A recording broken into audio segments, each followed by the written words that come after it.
la réunion et puis on continuera d'intégrer les personnes qui souhaitent participer à cette réunion au fur et à mesure. Donc, bonsoir à toutes et à tous. Moi, je me présente. Je m'appelle Pauline Clément-Rossi et j'occupe actuellement la fonction de responsable pédagogique au sein des cours Galien.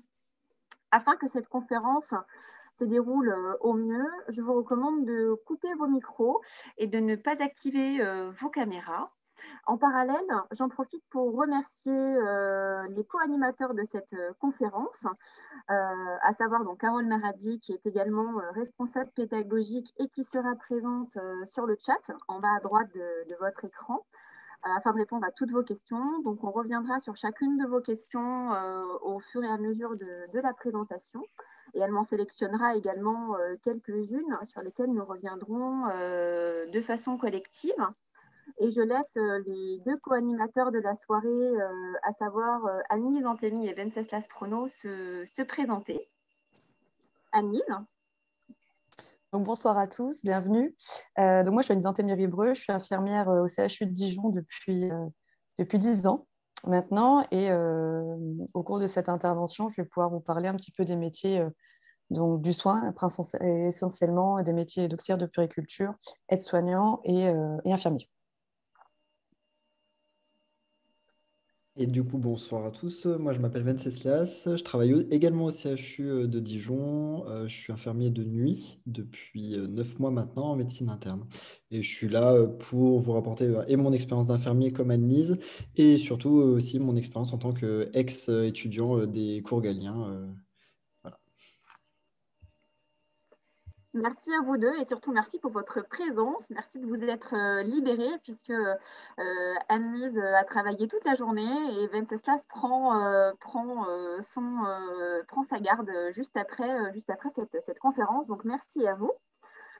Donc cette conférence a bien évidemment pour objectif de vous présenter les différents métiers du soin, ainsi que les modalités de sélection pour intégrer ces différents métiers, mais également de vous présenter l'accompagnement que le cours Galien vous propose afin de réussir votre intégration. Bien sûr, n'hésitez pas à poser toutes vos questions, car nous sommes bien évidemment là pour y répondre. Je tiens à préciser que tous les plans de formation qui vous seront présentés ce soir sont identiques dans l'ensemble des cours Galiens les proposants et que la coordination se fait par des enseignants qui sont référents nationaux. De la même façon, pour toutes les filières qui vous seront présentées ci-dessous ce soir, nous proposons une formation complète au sein des cours Galiens, soit en 100% distanciel, soit en 100% présentiel. Donc, on attaque désormais avec un premier focus sur les métiers d'infirmier, d'auxiliaire de puériculture et d'aide-soignant. Donc, les métiers qui vous seront présentés ce soir sont tous riches d'enseignement. Pour les exercer, en règle générale, ces derniers, nous mettons l'accent sur l'écoute, sur la patience, la résistance et le travail en équipe. Ce sont des métiers terrain et je vais laisser la main à Anne-Lise qui va vous présenter les métiers.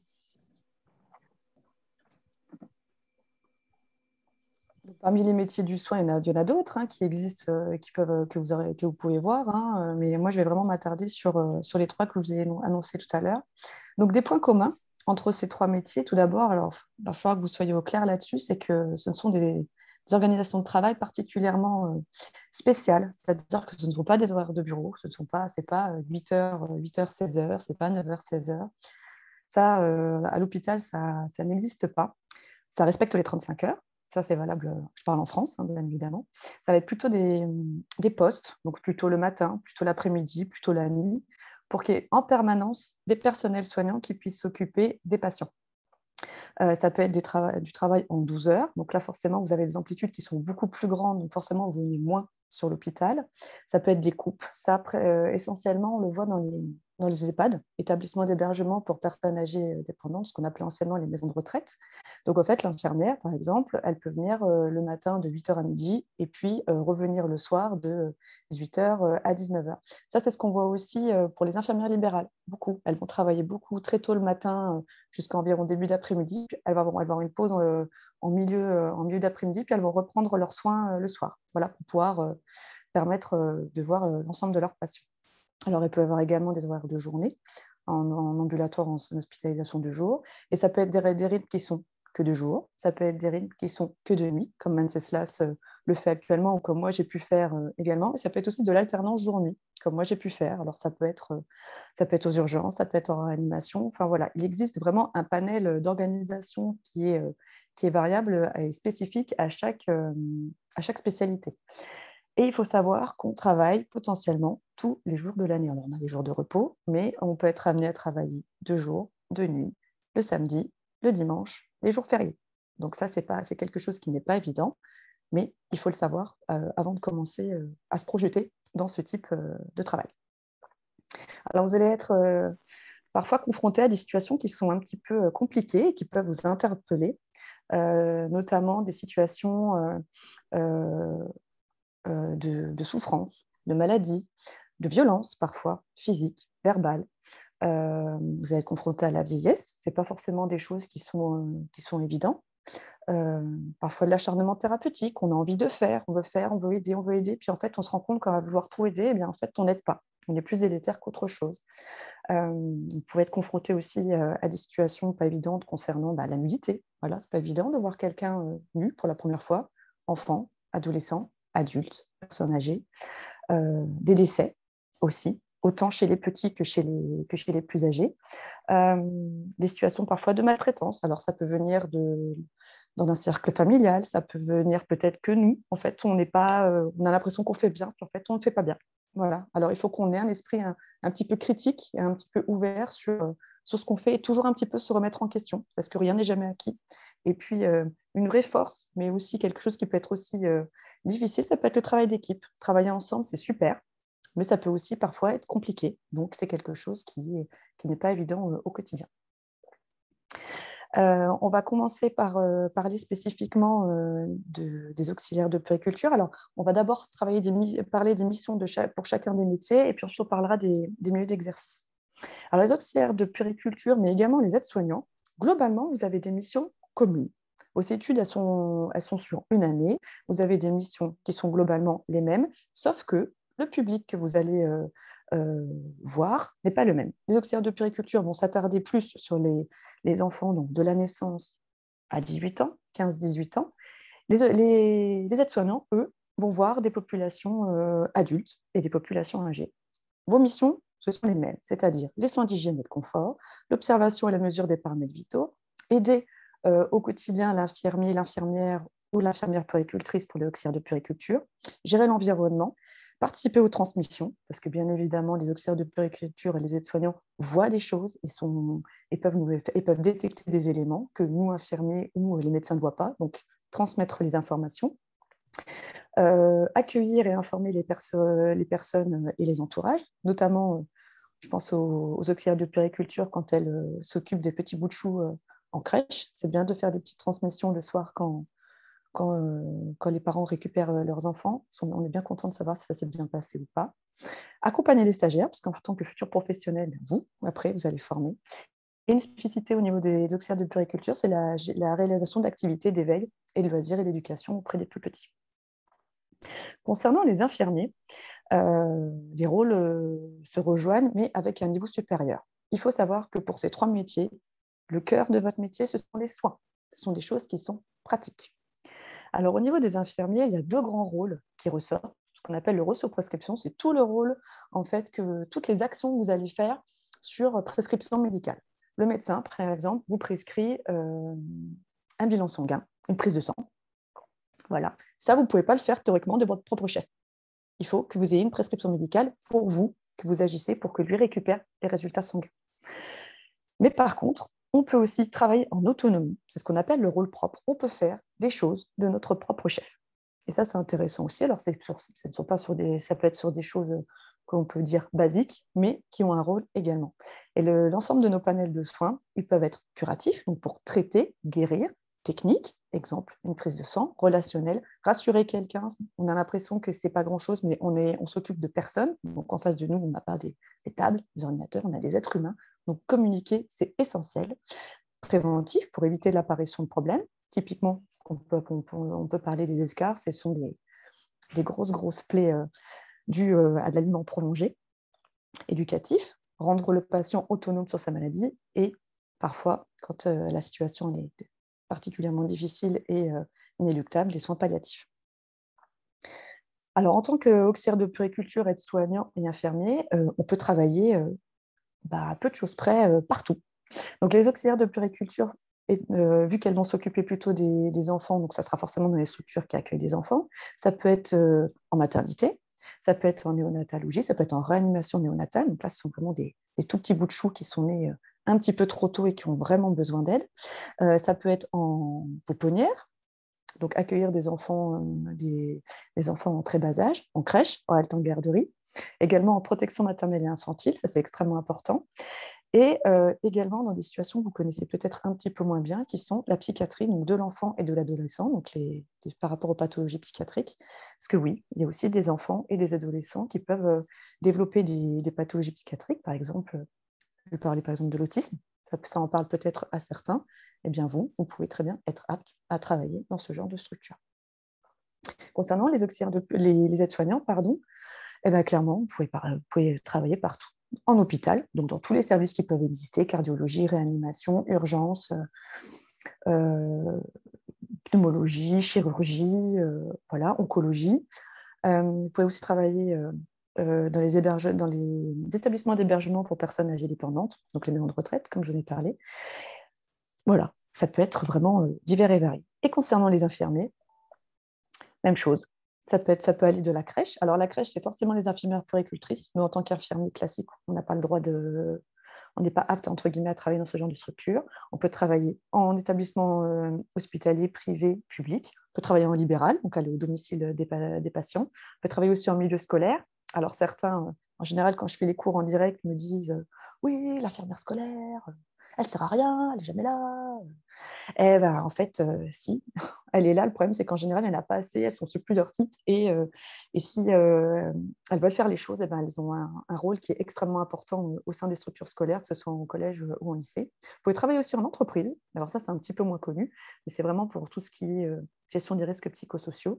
Chez les pompiers, en intérim, donc pour faire des remplacements dans des structures quand il y a besoin. Et je ne l'ai pas précisé, vous pouvez aussi travailler en milieu militaire. Alors ça, c'est un petit peu particulier. Avant, on pouvait d'abord être infirmier, puis ensuite aller dans des structures militaires. Et maintenant, ce qui est préconisé, c'est d'intégrer directement... il y a une école en France. Avant, il y en avait deux, il y avait Toulon et Lyon, et maintenant, c'est que à Lyon. Donc là, vous rentrez, vous faites votre cursus, et en contrepartie, vous devez un certain nombre d'années... puisqu'en fait, ils financent votre formation. Une fois qu'on fait ces formations, on peut être amené à évoluer. Donc, en tant qu'aide-soignant ou auxiliaire de puériculture, si on veut, on peut devenir infirmier par la suite. Alors, pour ça, il faut d'abord avoir exercé pendant 3 ans en tant qu'aide-soignant ou auxiliaire de puériculture pour pouvoir se présenter au concours. Parce que là, vu que ce sera une filière professionnelle, il y aura forcément un concours. Ce ne sera pas par Parcoursup. Mais si vous ne voulez pas forcément faire infirmier, si vous êtes aide-soignant, vous pouvez vous spécialiser. Alors ça, c'est un petit peu particulier. C'est agent de chambre mortuaire. C'est là que vous accueillez les patients qui viennent de décéder, vous occupez des premiers soins de conservation des personnes. Et les auxiliaires de puériculture, ça ne veut pas forcément faire infirmière, puis infirmière puéricultrice. Elles peuvent devenir potentiellement éducateurs jeunes enfants, donc rester dans la petite enfance. Concernant les infirmiers, il y a d'autres spécialisations qui peuvent être évoquées. Il y a infirmière puéricultrice. Alors ça, c'est vraiment, vous êtes vraiment, centré sur les petits. Infirmière au bloc opératoire. Donc là, il y a 2 métiers qui existent. Infirmier au bloc opératoire pur, ça veut dire que c'est celui qui va accueillir et assister le médecin au cours des interventions chirurgicales. Et en parallèle, vous avez des infirmiers anesthésistes qui, eux, vont gérer l'anesthésie. Donc, en fait, le fait que le patient soit bien endormi, bien sédaté, qu'il ne se réveille pas si l'intervention est trop longue, montrer qu'il n'a pas de douleur, qu'il supporte bien l'intervention. Il y a également cadre de santé. Donc là, vous sortez complètement des soins. En fait, vous gérez des équipes. Vous gérez des équipes soignantes. Donc là, c'est plutôt de la logistique. Et il y a une nouvelle évolution professionnelle qui, en France, est arrivée. Alors, ça fait une dizaine d'années, en gros, qu'elle existe, mais elle a été vraiment reconnue il y a 2 ans, qui s'appelle infirmier en pratique avancée. Pour la petite histoire, moi, j'ai repris mes études et je suis en train de la faire, cette formation. Et donc là, l'objectif, c'est d'acquérir de nouvelles compétences pour assurer et optimiser les soins auprès des patients et de gérer comment dire, le lien ville-hôpital. Ce serait vraiment sur du rôle de dépistage et du suivi de patients pour des pathologies particulières. Voilà, c'est encore un métier qui est encore à développer. Il me semble que c'était... Voilà. Donc, si vous avez des questions, je suis là. Merci beaucoup, Anise. C'était très clair. Merci pour toi. Et y a-t-il des questions par rapport à tout ça? 2 participants ont levé la main. Alors, vous pouvez rallumer votre micro, juste le temps de poser votre question sans aucun souci. Oui, bonjour, on m'entend? Oui. Oui, bonjour. Oui. J'avais une question pour Annelise par rapport à l'infirmier en puéricultrice. Oui. Est-ce que vous savez quels sont du coup un peu l'emploi du temps ou les horaires, ou est-ce que c'est un peu plus allégé comme c'est spécialisé, ou il n'y a pas de... C'est pareil qu'infirmier, on peut être de garde le matin, le soir, l'après-midi. Au niveau des horaires de travail? Oui, des horaires de travail Alors, lorsqu'on est spécialisé. Alors là, que ce soit les IBOD, les IAD et les infirmières puères, alors je dis infirmières parce qu'en général, c'est plutôt des filles, mais bien Oui, évidemment, il il n'y y a a des pas de garçons. souci, il Moi, n'y a j'en pas de avais souci. rencontré, hein, voilà. Ça peut être du matin, de la nuit, du jour. Ça peut être aussi des horaires tout à fait atypiques. Ouais, ouais. D'accord, ok. Mm. Merci beaucoup. Mais de rien. Peut-être une autre Alors, sachant qu'il question. y en a qui sont en train de poser des questions dans le fil de discussion, Oui, je suis en train de exactement. voir. Bonsoir. Bonsoir. Bonsoir. J'avais une question concernant par rapport à l'armée. Vous aviez dit Oui. que avant c'était possible de faire infirmier et ensuite partir à l'armée. Mhm. Et vous avez dit que maintenant c'était plus compliqué. Alors, pour le Alors, coup, là-dessus, je me permets juste de répondre. On va revenir juste dessus oui, dans après. quelques slides. Donc, du coup, D'accord. vous apprendrez tout dans quelques temps. Ok, merci beaucoup. Je vous en prie. Alors, ce que je vous propose, c'est pour le coup, on peut peut-être avancer sur les modalités de sélection, parce que pour le coup, il y a peut-être des réponses que vous avez auxquelles nous allons répondre juste dans les slides d'après. Notamment, je vois sur des questions sur les concours aides-soignantes, le cursus scolaire, etc. Donc on va peut-être avancer un tout petit peu. Et puis, je vous laisserai la parole et la possibilité de poser des questions. Je pense que vous allez trouver pas mal de réponses dans les toutes prochaines diaporamas.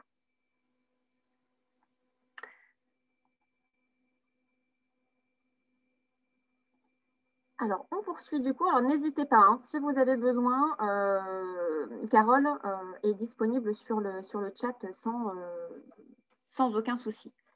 Donc, vous pouvez parfaitement lui poser des questions sur le chat. Soit elle me fait passer les questions, soit voilà, moi-même, je peux aussi potentiellement les voir.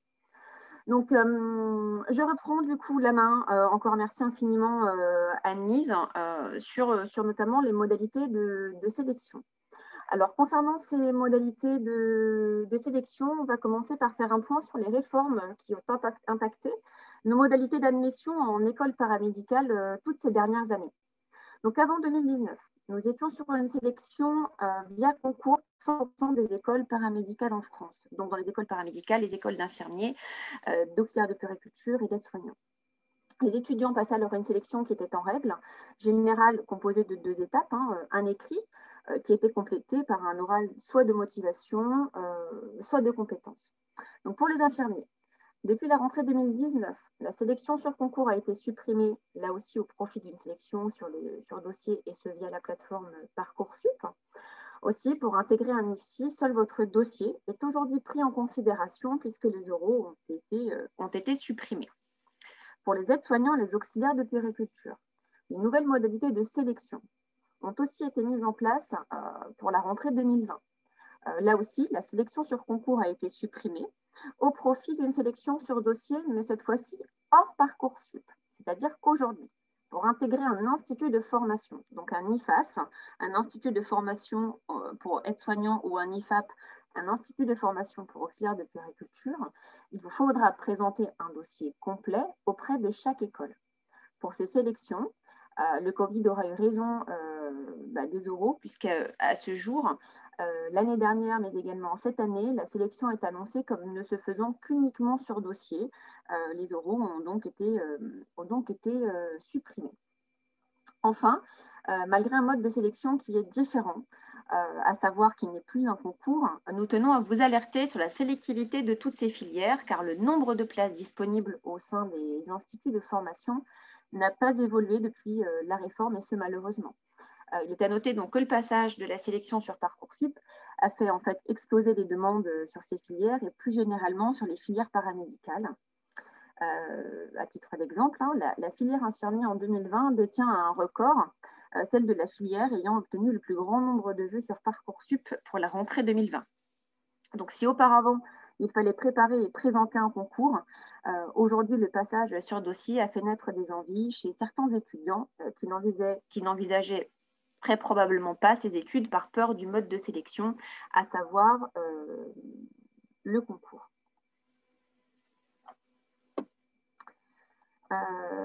Donc, concernant Parcoursup et concernant donc le calendrier, notamment les modalités, les calendriers entre baccalauréat et Parcoursup.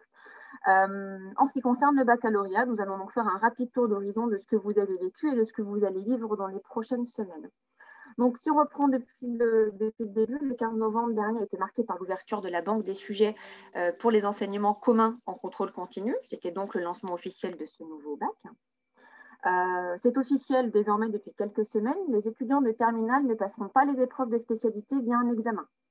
La crise sanitaire a eu raison de tout ça et les étudiants obtiendront leurs notes pour les épreuves de spécialité grâce au contrôle continu.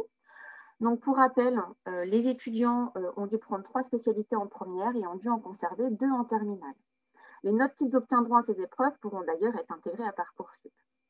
Entre avril et juin, ce sera le passage de l'ensemble des épreuves communes. Entre le 21 juin et le 2 juillet aura lieu le grand oral. Et puis enfin, les résultats du bac 2021 sont annoncés le 6 juillet, si tout se passe bien, d'ici cette date, bien évidemment. En ce qui concerne Parcoursup désormais, et c'est ce qui intéresse le plus nos étudiants, surtout sur ces derniers jours de formulation des vœux. Donc le 21 décembre, vous avez pu voir l'ouverture du site d'information. Depuis quelques semaines déjà, notamment depuis le 20 janvier, il est désormais possible donc, pour les étudiants et donc pour la plupart d'entre vous présents ce soir de formuler vos vœux. Donc vous aurez alors jusqu'au 11 mars pour remplir ces derniers. Et après cela, vous aurez un deuxième délai, donc jusqu'au 8 avril. Vous ne pourrez plus rajouter de vœux, mais vous pourrez les valider définitivement, mais également compléter votre dossier. Enfin, les premiers résultats Parcoursup sont annoncés pour le 27 mai. D'accord ? Donc, Parcoursup, on va revenir juste après. Et j'ai également plein de questions sur les passerelles d'auxiliaires de puériculture, etc. Je vais ensuite passer sur chacun des métiers et je vais vous expliquer également pour les reconversions, pour les passerelles, etc. Donc, vous aurez peut-être réponse à vos questions juste après. Et si ce n'est pas le cas, pas de souci, je répondrai à toutes ces questions avec grand plaisir. Donc, sur Parcoursup, en règle générale, les étudiants pourront formuler jusqu'à 10 vœux maximum, auxquels se rajoutent 10 vœux supplémentaires si vous faites le choix de l'apprentissage. En ce qui concerne les sous-vœux, le candidat sera limité à la formulation de 20 sous-vœux. Et enfin, nous avons une règle supplémentaire pour les formations sélectives du paramédical, à savoir 5 vœux au maximum. Donc, pour étayer ce que je viens de vous présenter, on va désormais s'intéresser aux modalités d'admission pour le métier d'infirmier. Donc, la sélection pour ce métier ne se fait que via Parcoursup. D'accord ? Aujourd'hui, pour intégrer donc un IFSI, un institut de formation en soins infirmiers, la sélection devra donc passer uniquement par cette plateforme. Donc, comme nous l'avons évoqué juste un petit peu plus tôt, pour les formations du paramédical, vous n'allez pouvoir formuler que 5 vœux au maximum. Un vœu sera égal à un groupement de vœux, c'est-à-dire que vous avez sûrement d'ores et déjà pris connaissance de tout cela en allant sur la plateforme Parcoursup. Mais si je fais un rapide point de façon à repréciser un petit peu tout ça, aujourd'hui, tous les IFSI sont regroupés dans ce qu'on appelle des groupements régionaux. Donc, je vous ai mis un exemple. Juste en dessous, par exemple, l'IFSI de l'Université de Franche-Comté. Il s'agit d'un regroupement de 6 IFSI, les 6 IFSI qui existent et qui sont disponibles sur la plateforme pour la région Franche-Comté. Donc, si vous prenez le groupement d'université d'IFSI d'Université Franche-Comté, ça équivaudra donc à un vœu. Et à l'intérieur de ce vœu, vous avez 6 sous-vœux qui sont possibles. D'accord? Donc, vous pouvez sélectionner jusqu'à 5 groupements régionaux, vous l'aurez compris, et jusqu'à 20 sous-vœux à l'intérieur de chacun de ces regroupements. Donc là, il s'avère que vous pouvez aller jusqu'à 6 sous-vœux possibles. Un regroupement, ça peut vous paraître important, mais c'est ce qui est possible d'avoir, notamment sur les groupements d'Île-de-France, où certains listings peuvent atteindre jusqu'à une trentaine d'IFSI. D'accord. Donc au national, sur cette filière, nous comptons 325 établissements qui proposent cette formation pour à peu près 25 500 places. Et en ce qui concerne la sélectivité de cette formation, donc entre le nombre de vœux qui a été formulé l'année dernière et le nombre de places, il y a à peu près 30% des étudiants seulement qui finissent par intégrer un IFSI. Donc, si désormais on fait juste un rapide point concernant potentiellement la question sur les reconversions, pour les personnes qui souhaiteraient notamment être en reconversion, plusieurs possibilités. Donc, vous souhaitez faire une reprise d'études et vous êtes travailleur lambda, d'accord. Vous avez aujourd'hui une plateforme qui ne s'appelle pas Parcoursup, mais Parcours Plus, qui permet tout simplement de faire des demandes pour infirmiers sur ce type de plateforme-là pour une reprise d'études. Et pour le coup, vous serez soumis exactement aux mêmes sélections que pour Parcoursup et que pour les étudiants, qui sont cette année en terminale, notamment. Donc, pour le coup, c'est vraiment la plateforme Parcours Plus qu'il faudra utiliser pour une reprise d'études. Si vous êtes aujourd'hui aide-soignant et auxiliaire de puériculture, Anne-Lise l'a précisé tout à l'heure, en fait, il y a un concours pour cela. Alors, il faut en amont justifier de 3 ans de travail en équivalence temps plein, pardon. Il y aura une épreuve d'admissibilité, vous serez soumis à une épreuve d'admissibilité, c'est-à-dire une rédaction avec une question de culture générale. Donc, en fait, on est vraiment sur ce qu'il y avait avant en termes de concours. Il y a ça, à cette épreuve d'admissibilité, donc de rédaction et de culture générale, s'ajoutera une épreuve de mathématiques. D'accord? Et puis, si vous êtes présélectionné par rapport à cette admissibilité-là, ensuite, vous aurez des oraux. Et ces oraux seront composés d'un exposé sur un thème de sanitaire et social. Et vous aurez également une épreuve orale de motivation. D'accord? Donc ça, c'est principalement pour le métier d'infirmier en ce qui concerne la reconversion. Alors, je vois également pas mal de questions concernant les passerelles infirmières et sages-femmes. Oui, il y en a. C'est également possible de faire des passerelles infirmières sages-femmes. Alors, le nombre de places est un petit peu limité. Et là-dessus, ça va dépendre effectivement des écoles de sages-femmes. Mais en tout cas, les passerelles sont possibles, bien évidemment. Concernant je remonte un petit peu dans les questions, puisqu'on est toujours sur le métier d'infirmier. Concernant le cursus infirmier spécialisé, donc pour toutes les spécialités que vous a proposées juste avant Anne-Lise, effectivement, il y a des années supplémentaires, c'est-à-dire que vous passez d'ores et déjà votre diplôme d'infirmier et ensuite vous êtes infirmier diplômé d'État. Et ensuite seulement, vous aurez la possibilité de pouvoir passer des spécialités. Concernant les spécialités, peut-être que Venceslas, tu as peut-être des choses à rajouter concernant les spécialités, comment les passer. Voilà, peut-être que tu as des choses à rajouter là-dessus. Oui, alors après, concernant les spécialités en tout cas post-école d'infirmier ou infirmière, les choses sont relativement différentes puisqu'elles dépendent aussi beaucoup des modalités de sélection des écoles. Il y en a certaines qui demandent un petit peu d'expérience, hein, et ce n'est pas forcément possible pour toutes les spécialités de faire un enchaînement et d'aller tout de suite à l'école en sortant du diplôme d'infirmier-infirmière, par exemple. Pour certaines, il va falloir avoir travaillé 1 an, 2 ans. Voilà. Par exemple, pour être cadre de santé, il faudra justifier, tu me dis Annelise si je me trompe, mais il me semble de 5 ans de travail à temps plein avant de pouvoir devenir cadre de santé. Ou pour pouvoir prétendre aller en école de cadre de santé. Concernant le infirmière puéricultrice, puisque ça a l'air d'être un sujet qui intéresse beaucoup de monde ce soir, c'est possible directement en chaînage suite au diplôme d'infirmier-infirmière. Par contre, à l'heure actuelle, l'école est en 1 an, mais c'est dans les tuyaux depuis de nombreuses années que l'école risque de passer sûrement en 2 ans. Donc là, pour vous qui risquez de vous inscrire en école de puère d'ici 3 à 4 ans, à mon avis, ça sera peut-être passé à une école en 2 ans, ce qui n'est pas forcément une mauvaise chose, puisque ça voudra dire plus de reconnaissance en termes de quantité d'études et que techniquement, cette reconnaissance est présente sur la fiche de paye.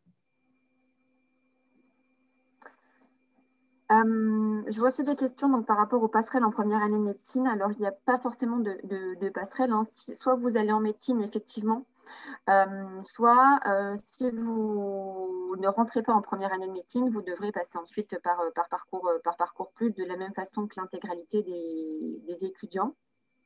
Voilà. Et on a également beaucoup de questions pour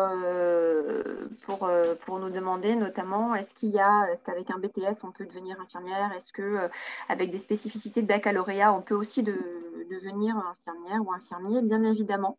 Et là-dessus, la sélection reste identique si vous n'êtes pas en rupture de cursus scolaire, c'est-à-dire que si vous n'êtes pas en reprise d'études, il vous faudra exactement, comme l'intégralité de tous les autres étudiants, faire un dossier sur Parcoursup et être soumis aux mêmes règles de sélection que pour l'intégralité des étudiants. Voilà.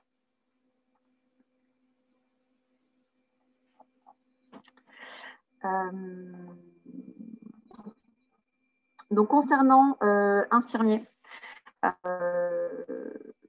je reprends rapidement donc, par rapport à Parcoursup de façon à vous donner un petit peu plus d'informations et notamment sur les attendus nationaux pour cette filière. Alors, je le précise, tous ces attendus, vous pouvez les retrouver en fait sur les fiches directement disponibles sur le site Parcoursup. Alors, pour pouvoir intégrer un IFSI, donc plusieurs choses vont être attendues de la part des étudiants, bien évidemment. Donc, c'est-à-dire, au-delà, bien évidemment, d'un BTS, etc., des notes que vous allez avoir sont attendues de la part des IFSI beaucoup de choses, bien évidemment, mais qui sont en relation avec le métier. Comme montrer un intérêt pour les questions du sanitaire et du social. Ça signifie bien évidemment dans les grandes lignes que les étudiants devront avoir une connaissance certaine du métier, comme par exemple avoir fait un stage dans le domaine du paramédical. Disposer de qualités humaines et de capacités relationnelles, c'est-à-dire savoir collaborer et travailler en équipe ou encore avoir des aptitudes à faire preuve d'attention aux autres. Savoir mobiliser des compétences d'expression orale et écrite, donc la bonne maîtrise du français est indispensable dans l'exercice de ce métier. Avoir des aptitudes à la démarche scientifique et maîtriser les bases de l'arithmétique. Là aussi, on va demander aux étudiants d'être capables de produire un raisonnement logique et d'avoir des bases en arithmétique, leur permettant d'effectuer notamment des calculs de doses. Et enfin, il sera demandé aux étudiants d'avoir des compétences organisationnelles et de savoir faire preuve de savoir-être, notamment rigueur, méthode, organisation, autonomie et assiduité sont des qualités qui peuvent être demandées aux candidats. Donc, le dossier Parcoursup, et ça, vous l'aurez compris, est donc à réellement prendre au sérieux. car il sera pour cette filière le seul mode de sélection. Donc, afin de mettre toutes les chances de votre côté, vous devrez donc veiller à remplir bien évidemment toutes les rubriques Parcoursup et pas uniquement le projet de formation motivé, notamment les rubriques présentes dans l'onglet Activités et centres d'intérêt. Vous devrez prêter tout du moins à cette rubrique une attention toute particulière. Vous devrez faire également un travail de mise en cohérence entre vos expériences, vos activités, votre cursus scolaire et la formation souhaitée, et montrer votre connaissance de la formation visée et de ses exigences. D'accord? Donc ça, c'est vraiment important que vous ayez intégré tous ces attendus, puisque votre dossier est aujourd'hui votre seule chance d'admission dans un IFSI. J'arrive sur infirmiers et infirmières des forces armées, puisque ça fait partie des questions que nous avons eues également. Donc, comme l'a précisé Anne-Lise, concernant ce métier très spécifique, seule l'école militaire de Lyon-Bron propose cette formation. Donc, la formation académique est externalisée, elle se fait en institut de formation et elle est complétée par une formation adaptée à la pratique en milieu militaire à l'école du personnel médical des armées à Lyon. D'accord? Donc, l'école compte 80 places et il y a environ 2700 personnes qui se présentent au concours chaque année. Donc, pour ce métier, et c'est encore la seule catégorie d'infirmiers qui possède encore un concours, la sélection se fait en 2 étapes, on va dire. Une phase d'admissibilité au travers de 2 épreuves écrites, une épreuve de français, de culture générale et une épreuve de mathématiques. Et si vous êtes admissible, vous passez ensuite un entretien d'admission. Donc, vous aurez un sujet relatif à un thème de sanitaire et social à travailler. Et puis ensuite, vous aurez un entretien de motivation. Alors, on rajoute bien évidemment à ce type d'épreuves écrites, 4 épreuves sportives obligatoires, course à pied, traction, suspension à la barre fixe, gainage abdominal et natation, puisque pour le coup, on demande une condition physique très très forte, tout du moins, pour réussir dans ce métier. Alors, si ce métier vous intéresse, bien évidemment, et si le passage de ce concours vous intéresse, à Galien, on propose une formation qui se fait entièrement en ligne. Donc, pour le coup, voilà, on est parfaitement au courant de ce qui est attendu, des attendus par rapport à ce type de concours.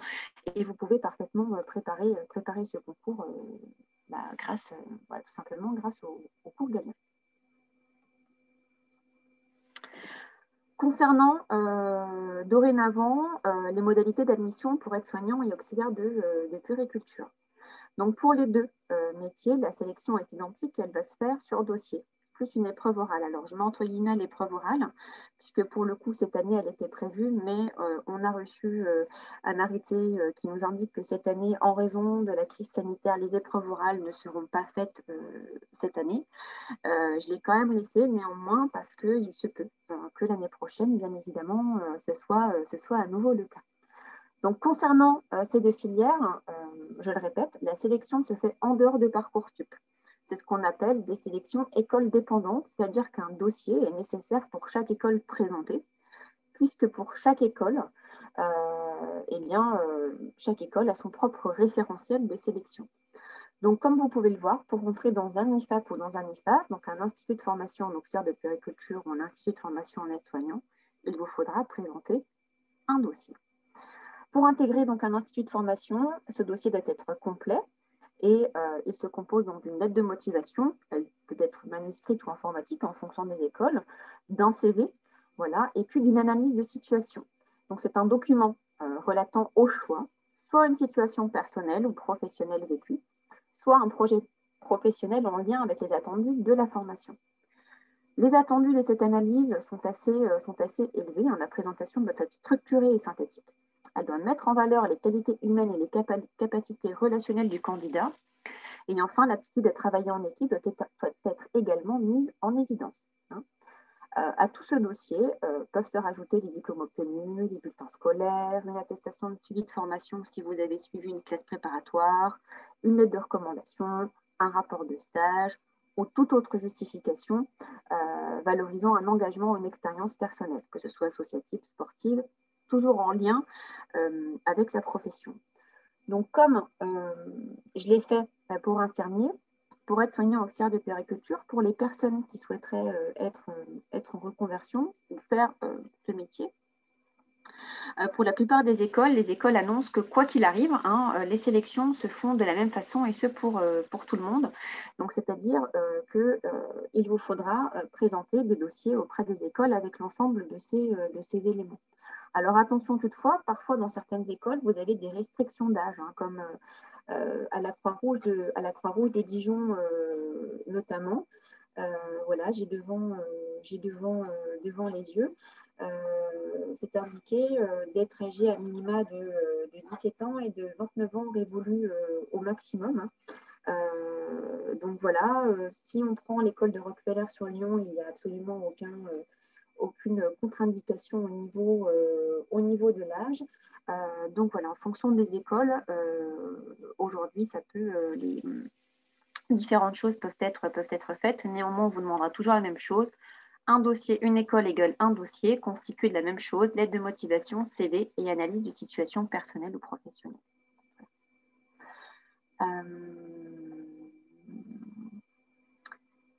Est-ce que, Carole, y a-t-il des questions en relation avec aide-soignant auxiliaire de puériculture auxquelles que je n'aurais pas vu ou que j'aurais raté notamment?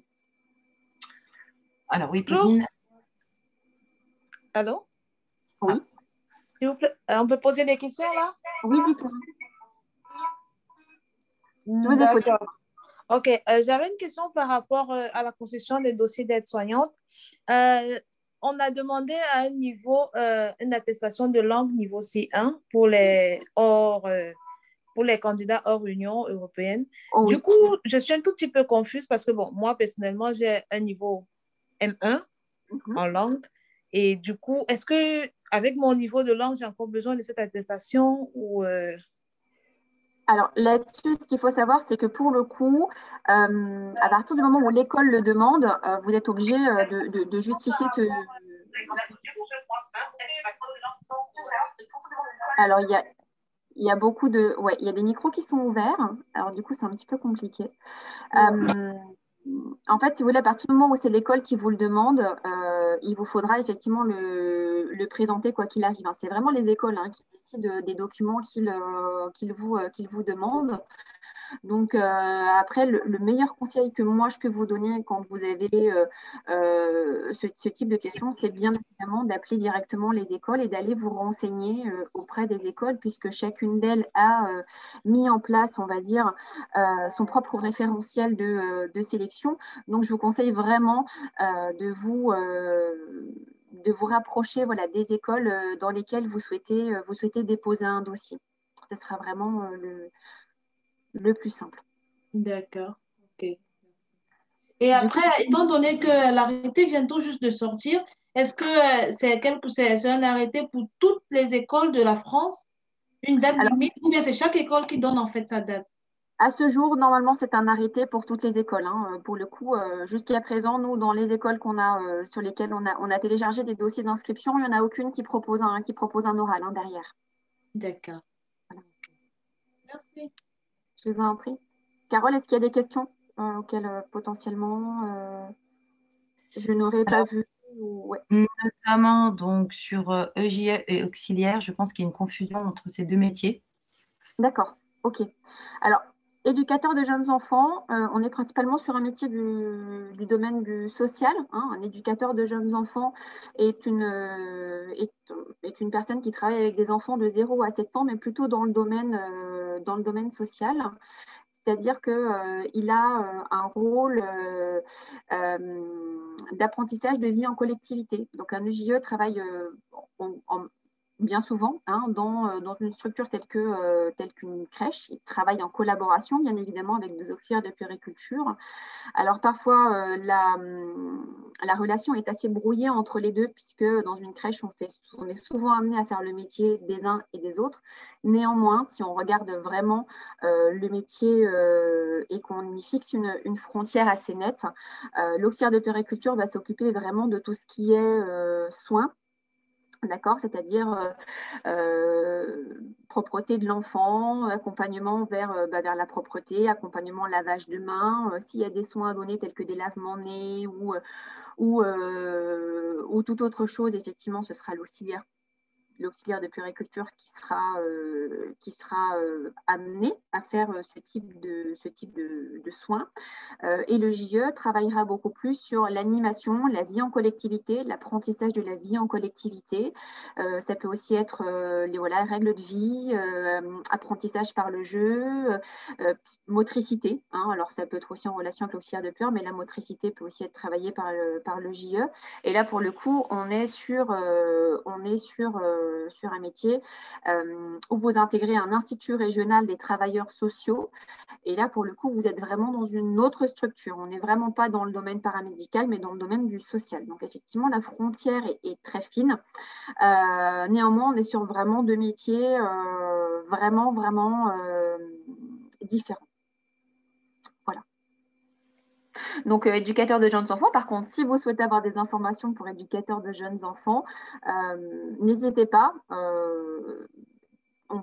On peut vous renseigner là-dessus, puisque pour le coup, le cours Galien propose également des classes préparatoires pour préparer à l'entrée en IRTES. Donc, sachant que l'entrée en IRTES se fait aujourd'hui sur une sélection Parcoursup et ensuite un oral qui est maintenu cette année et qui sera maintenu dans les années qui arrivent. Voilà. Et bien sûr, l'éducateur de jeunes enfants, pour reprendre une question, travaille avec des jeunes enfants. Et les jeunes enfants sont considérés comme étant jeunes de 0 à 7 ans. Voilà, pour vous donner un peu plus de précision par rapport à tout ça. Donc, on a également beaucoup de questions concernant les filières. Donc, ici, avec un bac pro SSP. Alors, là aussi, concernant les bacs qui sont principalement pris, Parcoursup donne des statistiques. Hein, voilà, par exemple, pour intégrer un IFSI à Dijon, si je reprends une statistique que j'ai moi de mon côté. Vous avez par exemple à Dijon 77% des bacs de ce qu'on appelait anciennement généraux, 17% de bacs technologiques et 5% de bacs professionnels. Donc, on va dire qu'il y a une prépondérance des bacs type généraux dans les IFSI étudiants à bac généraux. Hein. Les spécialités à privilégier sont malgré tout quand même un petit peu scientifiques, à savoir un peu de biologie. Néanmoins, vous pouvez vous présenter quoi qu'il arrive, c'est-à-dire qu'il n'y a pas de filière rédhibitoire. Et ça va dépendre également selon les IFSI, c'est-à-dire qu'en fonction des IFSI, vous avez des IFSI qui privilégient un petit peu plus de bac techno. Par exemple, ça c'est à l'IFSI de Dijon, mais l'IFSI de Chalon-sur-Saône privilégie par exemple les bacs technologiques. Donc là-dessus aussi, toutes ces données, soit on peut vous les donner, soit vous pouvez les retrouver directement sur Parcoursup. Mais c'est une filière, que ce soit pour être soignant, auxiliaire de puériculture ou infirmier, accessible à l'intégralité des baccalauréats. Hein. Donc, pas de souci là-dessus. Alors, je ne suis pas en train de dire effectivement que si vous avez un bac pro, vous avez, je ne dirais pas autant de chance, mais pour le coup, votre dossier constitué, comme je le disais préalablement, des notes, mais également de tout ce que vous avez fait à côté, donc de votre vie associative, des expériences professionnelles que vous avez eues, eh bien, peuvent jouer en votre faveur, et ça, quelle que soit votre formation de base. Voilà.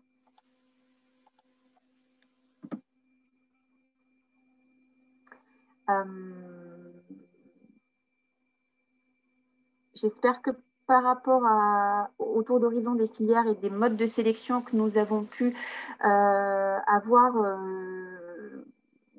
vous avez à peu près eu des réponses à vos questions. Carole, est-ce qu'il y en a quelques-unes d'autres que tu m'as sélectionnées auxquelles, avant que je passe sur Galien, il y en a potentiellement pour lesquelles on pourrait revenir, alors, sur lesquelles il y a Armel encore qui pose la question par rapport au dossier à composer. Alors peut-être se diriger sur une école infirmière, peut-être pour connaître la procédure pour des étudiants hors Union européenne. Exactement, ouais, c'est exactement ça. Tout ce qui est parcours hors européen, effectivement, en fonction des écoles, vous allez avoir des réponses qui vont être, alors normalement pas différentes, mais pour le coup, là-dessus, c'est eux qui vont pouvoir vous orienter bien mieux et beaucoup plus clairement avec toutes les modalités, voilà, toutes les modalités nécessaires. Eh bien, on poursuit concernant notre stratégie de réussite.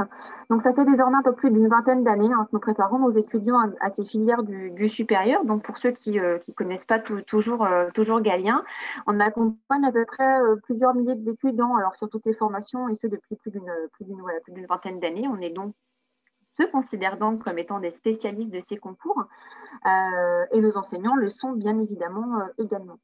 Donc, en passant par chez nous, les étudiants appréhendent mieux le passage entre le lycée et les études du supérieur parce que ce passage est parfois un petit peu plus compliqué. Et donc, tout au long de cette année de préparation, nous travaillons avec eux sur leur motivation, la connaissance de soi et la valorisation de leur expérience. Alors là, pour le coup, on a la chance d'avoir un ancien étudiant à nous, Venceslas, que vous avez déjà pu voir tout à l'heure, qui d'une part est un ancien étudiant de chez nous, mais qui, en plus de tout ça, aujourd'hui travaille également avec nos étudiants en tant que formateur. Donc, Venceslas, du coup, je te laisse la parole pour que tu nous fasses un retour d'expérience concernant ton année de préparation au cours. Alors, concernant, du coup, ça commence un petit peu à remonter maintenant. Galien, pour moi, c'était il y a 5 ans. Alors, voilà, ce qui est important de comprendre dans mon retour d'expérience aujourd'hui, c'est que du temps où j'étais à Galien, il y avait encore un concours pour les écoles d'infirmiers. Et donc, j'avais suivi la préparation au concours Galien, moi, dans le but de présenter le concours. Déjà, peut-être pour vous expliquer déjà pourquoi j'avais choisi la prépa Galien, alors pas plutôt qu'une autre, mais pourquoi suivre une prépa et quel était l'intérêt de la prépa.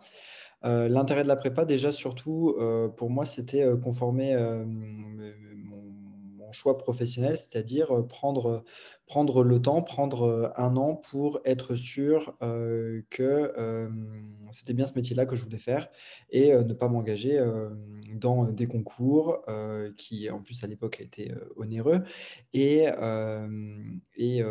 voilà, et m'engager dans des études qui, pour au final, me rendre compte que c'était pas ce que je voulais faire.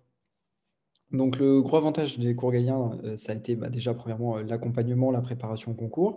Et le second avantage, ça a été la permission de pouvoir suivre des stages, de pouvoir donc aller sur le terrain, rencontrer les professionnels, voir les soins, voir tout ce dont Annelise vous a parlé, être confronté à ça et se dire, bah, du coup, est-ce que c'est ce que j'ai envie de faire ou pas?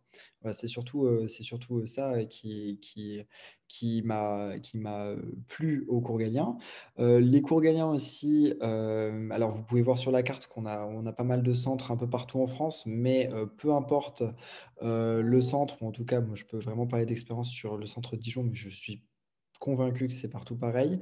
Il y a beau avoir beaucoup de formations, il y a beau avoir beaucoup d'étudiants, c'est des petits groupes, c'est familial et l'accompagnement est vraiment très personnalisé. Alors même, je peux aussi en parler maintenant d'expérience du coup maintenant où on intervient avec Annelise en tant que formateur. On connaît nos étudiants, on connaît leur parcours, on connaît leur histoire, on sait quels sont leurs projets et on adapte vraiment à chacun la prise en charge. On n'est pas là pour délivrer des cours magistraux, on n'est pas là pour envoyer de l'information et pas avoir de feedback de la part des étudiants, c'est pas intéressant. Galien, pour moi, en tout cas, ça a été une réussite puisque du temps des concours, j'avais présenté 4 concours. J'ai été reçu aux 4 concours et j'ai même eu la chance d'être major d'un des concours que j'avais passé. Voilà. Ensuite, du coup, Galien m'a proposé de rester et maintenant, ça fait combien, Pauline? Ça fait 3 ans à peu près que j'interviens au cours Galien pour différentes choses. J'interviens sur l'aspect professionnel avec Annelise où on dispense vraiment des modules pro, à savoir présentation du métier afin que nos étudiants voilà, connaissent vraiment le métier. On va rediscuter pleinement, notamment de tout ce qui est les horaires, le fonctionnement du travail, l'organisation d'un poste de travail. On fait aussi des focus sur les pathologies les plus courantes qui se croisent, comment les prendre en charge, les choses aussi qui sont innovantes. On intervient notamment beaucoup par rapport j'interviens au niveau du diabète sur les nouvelles méthodes d'éducation thérapeutique au diabète. Aussi pour présenter les soins, voir un petit peu à quoi ça ressemble, des choses bêtes hein, pour nous, mais pas pour nos étudiants. Donc, comment faire une prise de sang, voilà, des choses comme ça. Commencer en fait à apporter des connaissances afin qu'il y ait une réelle connaissance du métier pour la présentation au concours. Et ça, c'est vraiment quelque chose qui est dans les attendus de Parcoursup et qui est important pour intégrer une école, puisque pour vous donner un ordre d'idée, une école qui prend un étudiant, particulièrement les IFSI, ils prennent les étudiants pour 3 ans. Un étudiant qui arrête en cours de cursus n'est pas un étudiant qui est remplacé, c'est une place de perdu, c'est une personne qui ne sera pas diplômée. Et vous n'êtes pas sans savoir que, particulièrement dans les métiers du soin, on recherche beaucoup, beaucoup de monde, beaucoup de personnes à diplômer, et ce n'est pas le travail qui manque. Donc, ils cherchent à diplômer un maximum de personnes, donc ils veulent, en sélectionnant un dossier, être quasiment certains que la personne ira jusqu'au diplôme. Est-ce que j'ai fait à peu près le tour, Pauline? Est-ce qu'il y a des questions qui sont arrivées en cours de route auxquelles je peux peut-être répondre? Alors, c'est ça, j'ai une question. Je ne sais pas si c'est. On me demande comment s'organiser les cours en ici. Je ne sais pas si on parle. La question est de Pierre Priscilla. Donc, je ne sais pas si on parle des cours en école d'IFSI ou en prépa à Galien. Donc, si cette personne peut nous préciser. Bonjour, c'est Priscilla. Donc, je souhaiterais savoir les cours qui sont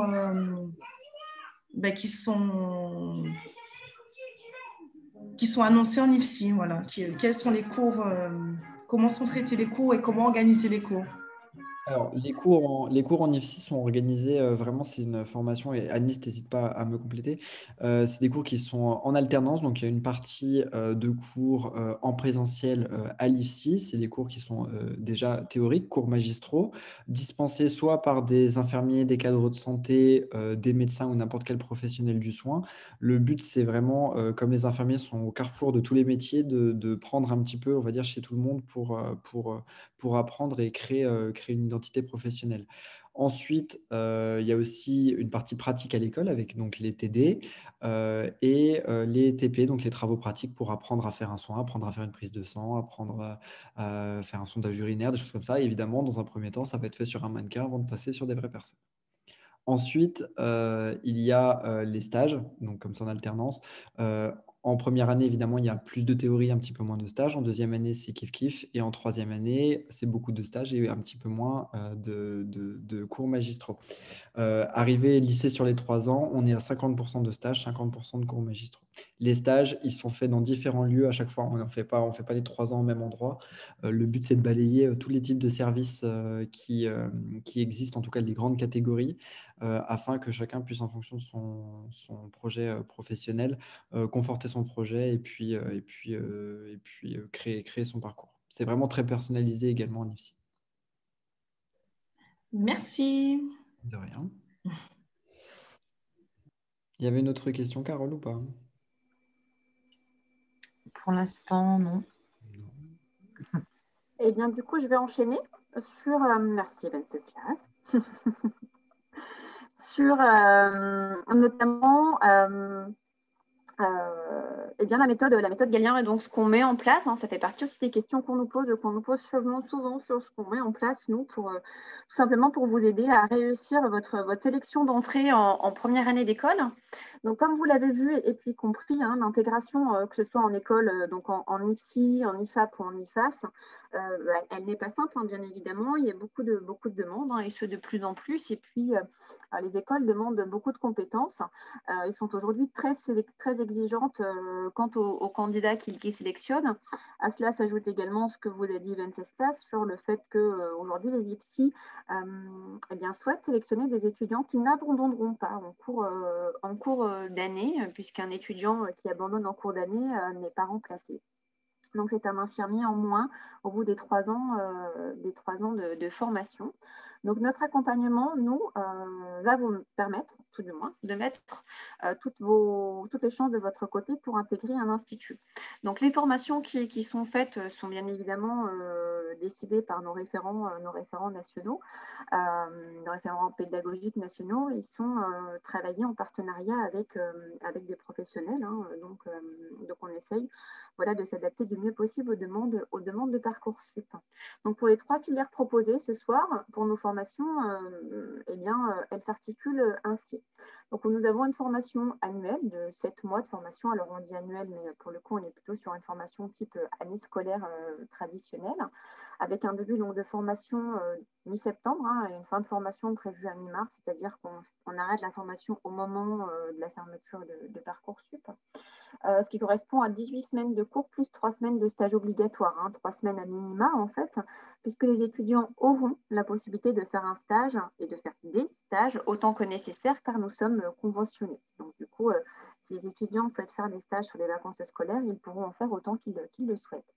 Au cours de cette année de formation, nous allons vous accompagner bien évidemment sur la réalisation de votre dossier Parcoursup et vous permettre de prendre de l'avance sur vos années de formation en institut, en vous permettant d'assimiler les enseignements de première année d'école, comme vous l'a dit un petit peu plus tôt, Venceslas. Donc, nos formations sont pour la plupart d'entre elles en 100% présentiel, à l'exception de la formation infirmier des forces armées que je vous ai présentée un petit peu plus haut et qui, elle, se fait en 100% distanciel pour ceux qui souhaiteraient prendre ce métier tout particulièrement. Donc, la méthode Galien, c'est quoi? Eh bien, nos forces. Au cours Galien, nous avons toujours su nous entourer d'équipes qualifiées.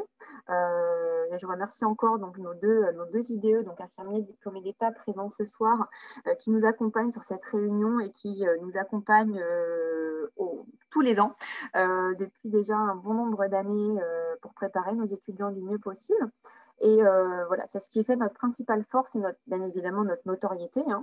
Nos enseignants sont soit des professionnels, vous l'aurez compris, soit des enseignants, mais ils sont tous des spécialistes des concours pour lesquels ils enseignent. C'est-à-dire qu'ils travaillent pour nous depuis un certain nombre d'années. Et pour ceux qui sont tout jeunes enseignants chez nous, ils sont soit certifiés, soit agrégés, soit doctorants et spécialistes, quoi qu'il arrive, de la matière et du concours. Afin de pouvoir valider les acquis de nos étudiants, nous avons fait le choix de les évaluer de façon hebdomadaire, au travers de devoirs surveillés, de concours blancs ou encore d'oraux blancs. Cela permet tout simplement et nous permet de pouvoir suivre leur évolution et ce tout au long de leur année de formation. Donc, ces évaluations seront par la suite intégrées à leur dossier Parcoursup et permettront d'attester tout simplement de leur niveau, tout simplement. Donc, de plus, afin de garantir à nos étudiants des programmes de cours en parfaite adéquation avec les programmes des concours et des formations, ça vous l'aurez compris, nous pouvons compter donc sur la force de notre réseau. Donc, comme vous l'a dit Venceslas, 7 centres Galien en national. Et puis, nous sommes à ce jour donc, le seul groupe de classes préparatoires capable de déployer des formations avec autant de précision et surtout de connaissances et de reconnaissance, grâce notamment à nos référents pédagogiques nationaux. Enfin, nous avons depuis très longtemps compris que pour réussir, nos étudiants avaient besoin d'un endroit calme et sécurisé, leur permettant de pouvoir travailler. Nous mettons donc à leur disposition des locaux qui sont ouverts 7 jours sur 7, dans lesquels le travail, le partage et la cohésion sont au service de leur réussite. Et là-dessus, je réappuie par rapport à ce que Venceslas vous a dit tout à l'heure. C'est-à-dire que pour le coup, effectivement, nous avons des groupes qui sont des petits groupes, nous permettant tout simplement de pouvoir suivre nos étudiants du mieux possible. Donc, concernant nos offres de formation maintenant, et pour rentrer un tout petit peu plus dans le détail de façon à vous expliquer un petit peu ce que nous mettons au fur et à mesure de l'année en place, nos formations sont donc complètes, accessibles et réfléchies, et elles s'articulent autour de 4 gros axes. Dans un premier temps, nous souhaitons que nos étudiants consolident leurs acquis pour mieux anticiper l'apprentissage des programmes de la formation visée. Donc, on a infirmier, SAP et aide-soignant, pardon. Donc, bien évidemment, Venceslas vous l'a dit, il y a beaucoup de cours, que ce soit donc, une formation à mi-chemin entre du terrain et puis de la théorie. Donc, les cours en théorie prennent forcément une place importante, ils ne sont pas toujours faciles. Et donc, au cours de leur année de formation chez nous, on va permettre aux étudiants pendant cette année de préparation, de prendre une avance pédagogique significative en leur permettant l'apprentissage des programmes de première année en école, parfois très difficiles, notamment en IFSI. Alors, je pense là comme ça, notamment à tout ce qui est mathématiques et calcul de dose. Voilà.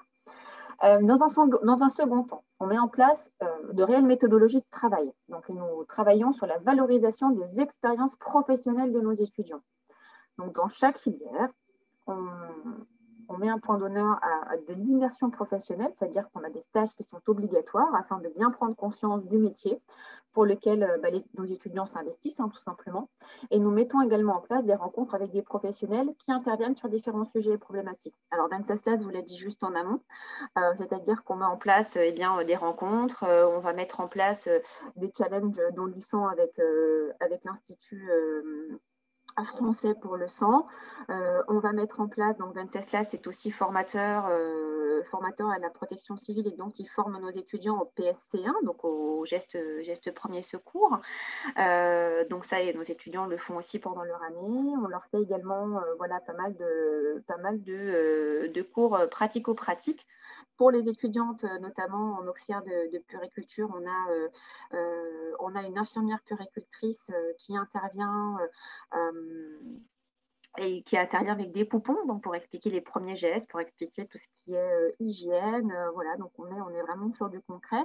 Et en règle générale, les étudiants sont friands de ces rencontres professionnelles.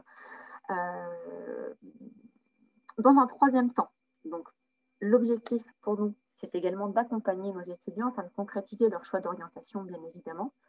Et pour cela, on les aide dans la rédaction de leur dossier Parcoursup et ce du début jusqu'à la fin. C'est-à-dire qu'aucun dossier ne partira sur Parcoursup sans avoir été validé par nous-mêmes et sans notre relecture. D'accord, donc on accompagne vraiment notre étudiant de A à Z là-dessus. Donc, au-delà même d'anticiper les programmes de la formation, on les aide vraiment, on est vraiment sur un accompagnement Parcoursup plus. Et dans un troisième temps, il est important pour nous de les accompagner afin de concrétiser leur choix d'orientation. Et pour cela, on va les préparer du mieux possible, donc soit au travail de motivation, aux oraux, aux expressions écrites et orales. Donc, il y a pour le moment, en IFAP et en IFAS, il n'y a plus d'oraux, mais autrement, les étudiants, tout simplement, on les aide à travailler et à préparer les oraux. Et puis, à partir du moment où il y a une école qui va demander un document peut-être un petit peu plus spécifique, bien évidemment, on s'adaptera à tout ça et on préparera nos étudiants, bien évidemment, du mieux possible. Du coup, Venceslas, est-ce que tu souhaites rajouter peut-être quelque chose concernant ton intervention pour PSC1 ou ce que tu fais toi avec les étudiants ou ce que tu as mis toi en place cette année avec les étudiants ou est-ce que tu as fait le tour tout à l'heure Non, bah écoute, non, ce que tu as rajouté me paraît relativement complet. Oui, c'est vrai que j'ai pas parlé de tout ce qui était formation PSC1. Voilà, c'est un partenariat via ma position à la protection civile qu'on a construit entre les cours Galien et la protection civile qui fonctionne quand même depuis plusieurs années, puisqu'on avait commencé seulement avec des initiations premiers secours de 2 heures en se disant que c'était déjà pas mal. Et en fait, au final, les étudiants en demandent encore plus. Et du coup, maintenant, voilà, ce diplôme, là, toujours, il permet, voilà. C'est un diplôme que beaucoup de monde peut avoir, mais ne pas l'avoir peut dévaloriser dans un dossier Parcoursup. Et l'avoir peut quand même déjà être un véritable moteur et surtout montrer en tout cas une réelle envie déjà de prendre soin des gens et d'être capable de réagir en attendant d'avoir une formation professionnelle.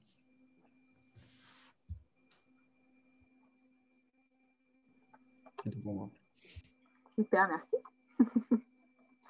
Donc là, je vois effectivement, il y a plusieurs questions. Donc effectivement, pour le pourcentage d'accès, on y revient juste après. Et pour toutes les autres, j'ai vu quelques petites questions, mais j'y arrive.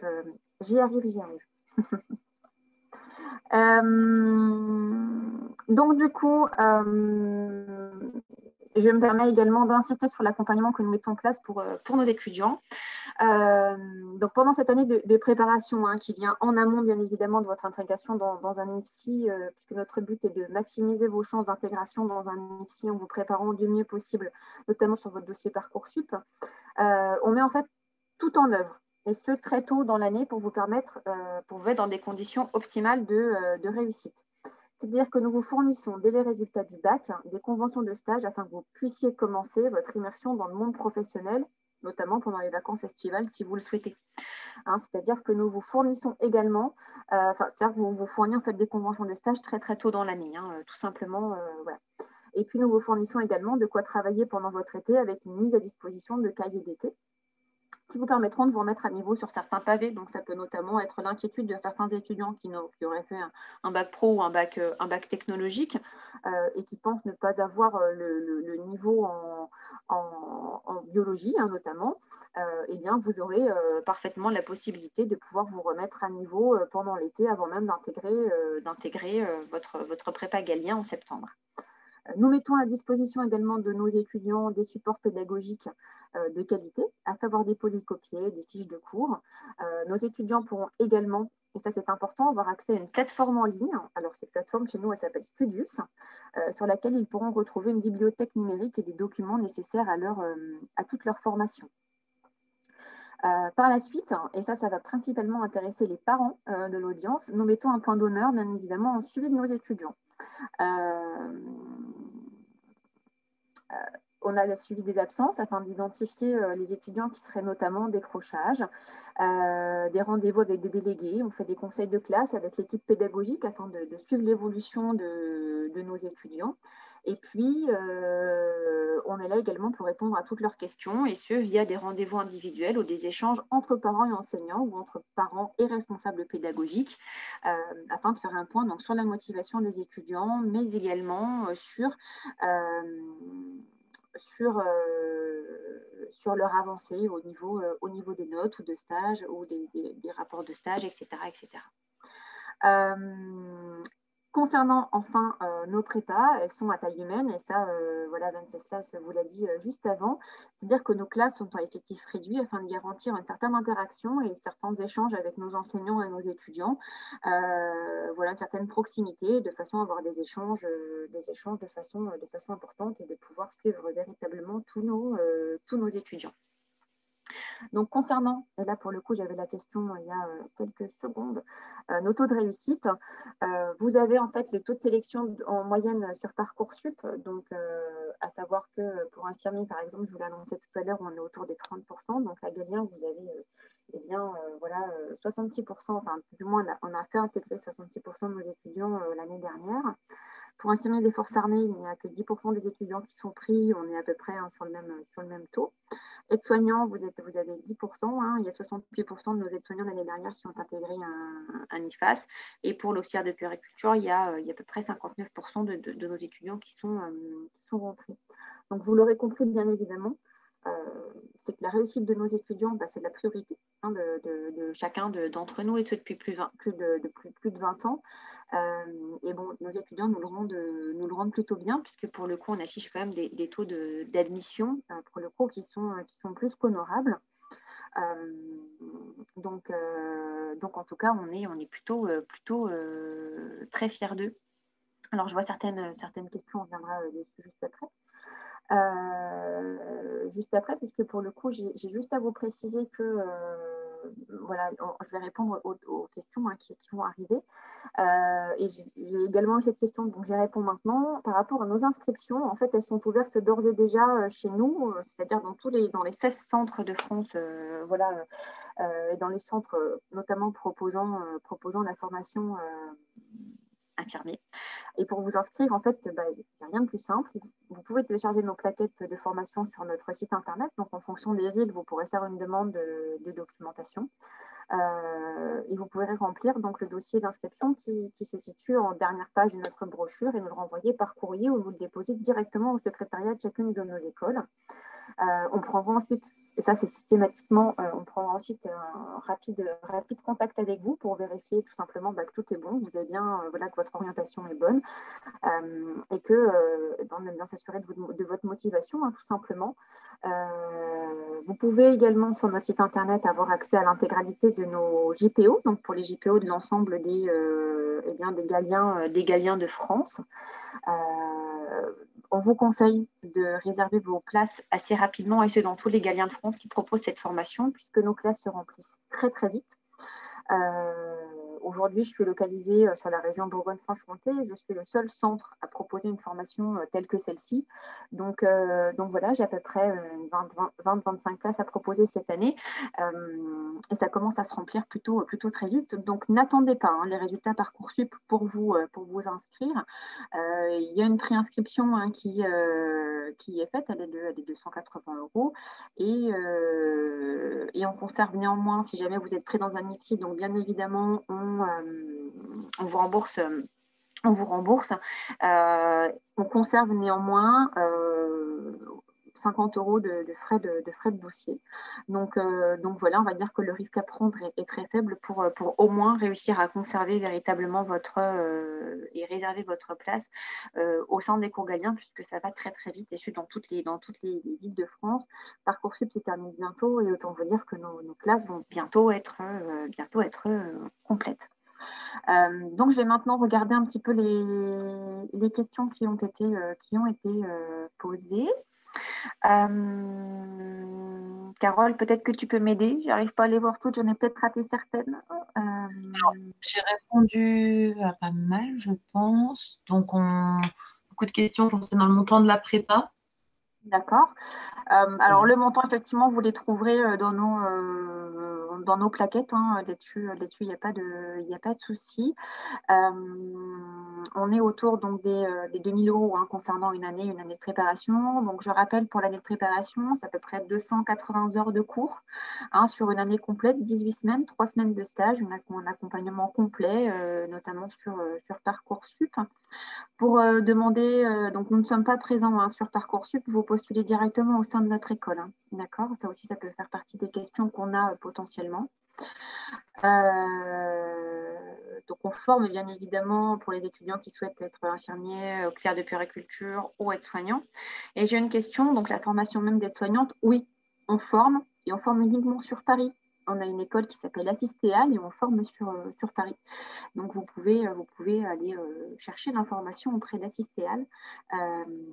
Et effectivement, vous verrez qu'on forme au métier d'aide-soignante de façon sur le métier même. Voilà. A2SI, eh bien voilà. Tout est sur le cours galien. A2SISTEAL, Assistéal. Voilà. Donc, on propose effectivement préparation en école d'aide-soignante, à l'entrée en école d'aide-soignante, IFSI, IFAP. La constitution du dossier chez nous, donc on vous demande le dossier de candidature présent en fin de brochure, on vous demande vos bulletins, vos relevés de notes de première et de terminale.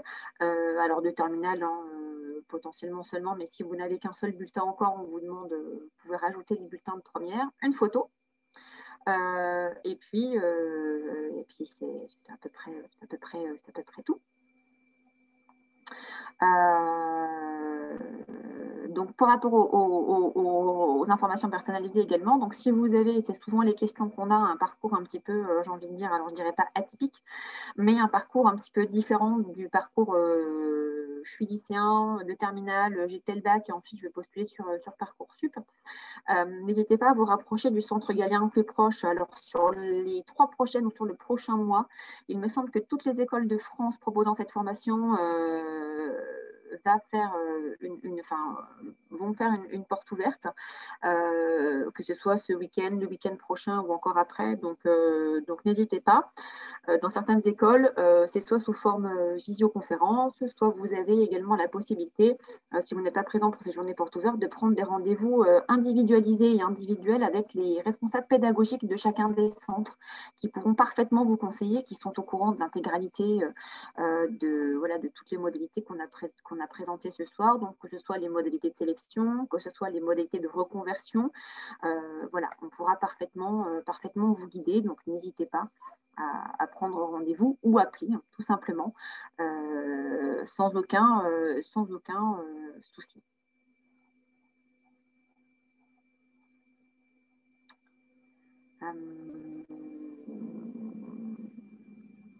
Pour quelqu'un qui n'a pas de diplôme niveau sup, alors j'ai je ne sais pas exactement quelle est la tournure. Par contre, je vais essayer de répondre de la façon la plus globale possible.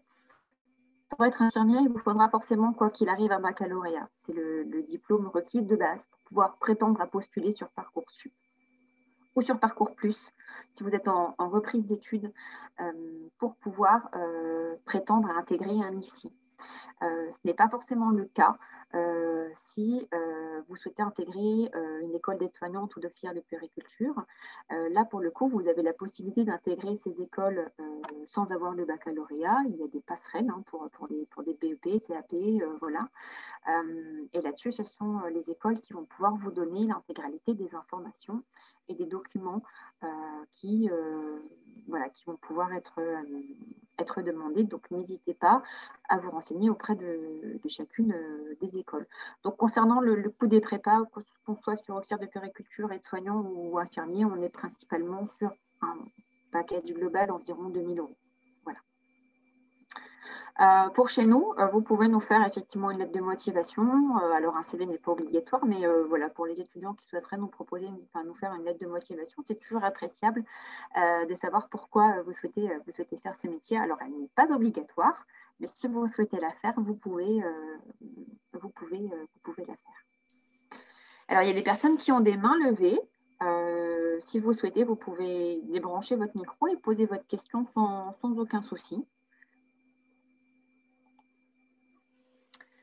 Je ne sais pas si ces personnes ont encore… Oui, on m'entend? Oui, allez-y. Ah oui, j'avais une question parce que j'ai pas trop compris ce que vous vouliez dire par Parcours Plus. Parce que, étant donné que moi, je suis pas exactement… Enfin, quand vous parlez de reprise d'études, là, comme moi, j'étais déjà inscrit dans une école en septembre, c'était une licence, et je déscolarisé, parce que du coup, j'ai désinscrit de la licence où j'étais, mais du coup, j'ai même pas terminé, entre guillemets, le semestre, vous comprenez, je m'étais désinscrit, c'était en fin décembre. Du coup, là, moi, j'ai fait par Parcoursup, enfin, j'ai fait l'inscription normale, j'ai fait mon dossier sur Parcoursup, donc il n'y a pas à faire Parcours Plus, on est d'accord? Non, exactement. Vous avez parfaitement suivi ça. En fait, la reprise Parcours Plus, c'est vraiment en rupture. C'est-à-dire que vous avez travaillé pendant un certain temps avant et vous êtes vraiment, vous avez quitté le cursus scolaire. Donc, pour le coup, vous étiez en licence, que vous l'ayez pas fini, vous étiez quand même inscrit l'année dernière et vous pouvez quand même présenter un certificat de scolarité ou une inscription dans un établissement scolaire du supérieur. Donc, c'est bien évidemment par Parcours Plus que vous devez passer et vous avez parfaitement fait le bon choix. Ok, d'accord. Ok, bah merci beaucoup. Ça me rassure. Merci. Je vous en prie. Y a-t-il d'autres questions? Oui, bonjour, j'ai une question. Bonjour, dites-moi. En fait, il s'avère que je suis en bac professionnel, aucun rapport hein, dans l'alarme, mais j'ai été pompier volontaire et je me suis toujours intéressé au domaine de la santé. D'accord. Et on va dire que c'est un peu un échec de parcours parce que j'aurais peut-être dû, enfin, je regrette un peu ma filière, quoi. Et ce serait pour savoir si justement les passerelles que vous proposez au cours de Galilei, ça changerait la donne.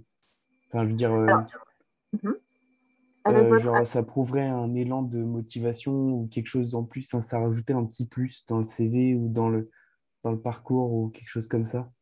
Alors, si vous voulez, en fait, en passant par chez nous, vous mettez aussi en exergue le fait que eh bien, vous voulez vraiment vous présenter et vraiment en fait, faire cette formation. Oui, J'entends par là, quand votre dossier va être lu, on va bien voir effectivement que vous avez fait un bac pro dans un domaine qui était tout autre, mais que vous étiez d'accord. pompier volontaire. Donc après, c'est vraiment un travail des motivations sur Parcoursup que nous, on va Oui, vous aider à faire. ok, On va également vous permettre au cours de l'année avec nous eh bien, de présenter des cours dans les domaines scientifiques que vous allez avoir en première année d'IFSI. Vous allez d'accord. faire également des stages, voilà, avec des Oui, rapports bien de sûr, stage, des évaluations, voilà, mettant d'accord. en avant votre niveau. Et en fait, ça va attester tout simplement de votre motivation à la réalisation de ce métier. Je reprends vraiment ce qu'a dit Venceslas il y a peu de temps, en disant qu'aujourd'hui, les écoles souhaitent vraiment avoir des étudiants qui souhaitent véritablement s'investir dans la formation. Donc Et la le fait que motivation vous compte beaucoup. passiez, exactement, le fait que vous passiez par chez nous met tout simplement en exergue votre réelle motivation Oh, et c'est votre parfait. envie voilà, de reprise d'études ou de changement de cap et changement de voie. Alors, tous les ans, nous, on en a ici. Alors, voilà, dans chacune des classes de France, vous aurez des anecdotes comme celle-ci, des étudiants qui n'ont pas le bon profil à l'origine, qui sont un petit peu dans votre cas et qui finissent par intégrer un IPSI après être passés par chez nous et prouver leur motivation. Donc, il n'y a pas de souci, en tout cas, ça ne devrait pas vous poser de soucis. Voilà, sans problème. Me permettre de compléter, Pauline? Bien sûr, vas-y. Tu sais que c'est mon dada. Déjà, dans tous les cas, quand bien même le fait qu'il n'y ait pas le bon bac, entre guillemets, à supposer qu'il y ait un bon bac, ça peut permettre au niveau de la motivation, on peut toujours le raccrocher via les sapeurs-pompiers volontaires, c'est absolument pas un souci. Nous, on a l'habitude justement de ce type de situation et de savoir particulièrement pour tout ce qui est premier secours et les pompiers, à savoir comment le rapprocher, parce que si ça peut être un énorme avantage dans le dossier, ça peut aussi être très délétère dans un dossier s'il n'est pas présenté de la bonne manière. Mais ça, on a l'habitude de le gérer dans les présentations et dans les motivations qu'on vous aide à construire au cours Galien. Et concernant le bac, avoir un parcours atypique, entre guillemets, des fois, ça peut aussi être une bonne chose pour que le dossier soit reconnu, parce que les IFSI ont pas, enfin, je parle surtout des IFSI, mais les écoles n'ont pas forcément envie d'avoir quelqu'un qui sort d'un moule. Et d'expérience dans les écoles, ils ont aussi remarqué que des fois, il valait mieux une personne avec un parcours atypique mais motivée qu'une personne qui rentre bien dans le moule. C'est vrai. Et au final, change d'avis en cours de route. Super. Merci beaucoup. Je te rends la parole, Pauline, excuse-moi. Non, mais il n'y a pas de souci, tu as parfaitement raison. Qui mieux que toi qui travaille en permanence avec des pompiers volontaires et la protection civile peut répondre à cette question. Donc, je te remercie pour cette intervention. Effectivement, donc on a des questions également sur, on vous conseille de faire une préinscription afin de réserver votre place. Puisqu'on refuse, effectivement, on finit par refuser parfois dans certains, parfois même assez souvent dans certains